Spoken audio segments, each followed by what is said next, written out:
I go by the name Alex Martinez. I've been writing graffiti since 1993. I haven't changed too many tags since then. You know, the first tag I had was Quiz, and it was KWIZ. And that lasted for about 2 years.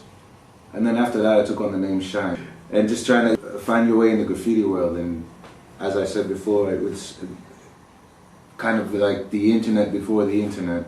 It was the best way to go from city to city. Being a young kid, back then, I thought of it as a disadvantage because I always had to make new friends, but it was a special time because you really got to meet people who knew the ins and outs of every city, the most underground places, just the things that you wouldn't normally, the kind of places you wouldn't normally go if you were just, you just happened to move to a town or you were passing through or something like that. The time that I started out in the early 90s, as far as America was concerned, graffiti was passe. That was something that happened in the 80s.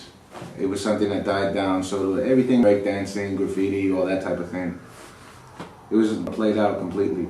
Around this time, 92, 93, it was kind of what now people are calling part of the golden age, the end of the golden age of hip-hop. You had like all these forces coming together, and the place where I grew up in the States, it was just right outside of New York, an hour-and-a-half drive, so you had all the influences, all the newest stuff was coming straight to us. So I was lucky in that respect that, I was exposed to, you can still listen to today and it sounds up to date. Anyway, where I grew up in Reading, Pennsylvania, nobody was doing graffiti. It was just a few like kids, running around doing tags, that sort of thing.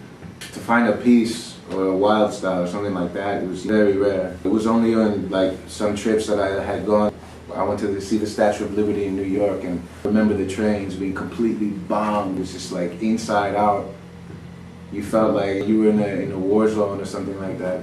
It's funny because now here in Athens, it's almost like the same type of vibe on the train. I mean, not the inside. Inside it is kind of nasty when you want to sit down and full of tags. The outside of the train, they're starting to resemble the trains of New York, the 70s or 80s. I had moved to Belgium at one point, and that's really where I got stuck on the whole graffiti thing. Because there, they were doing murals and they had more advanced paint and techniques and this sort of thing. And Europe being what it is, more open-minded to anything that has to do with culture, whether it's art, dancing, music, whatever. So it was really strange when I went to Belgium when I was about 15 years old. And it was like a flashback because you had like this whole hip-hop scene that was based around graffiti, DJing, MCing, b-boying. That's where I really got into it. I did my first piece there in 1993. Went on a little mission with a few friends. Had my first chase.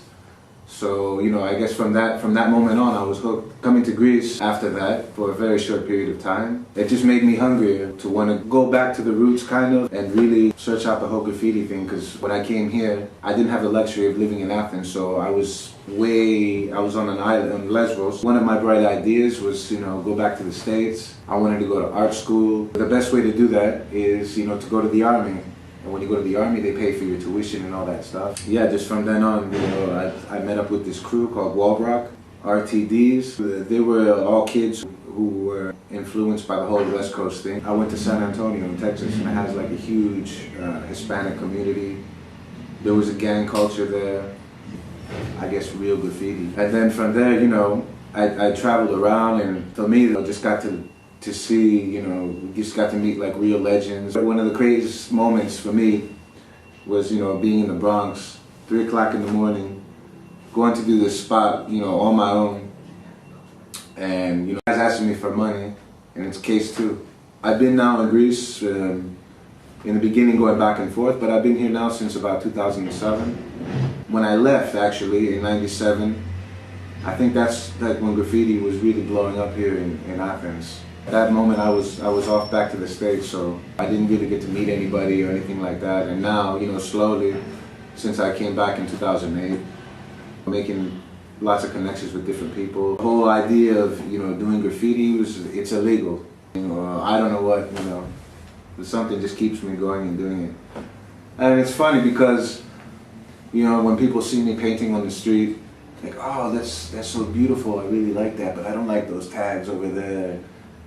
And, I'm trying to explain to them, yeah, but, that's, in my eyes anyway, I see it, there's some beautiful tags. You know? And the whole basis of graffiti anyway is the tags.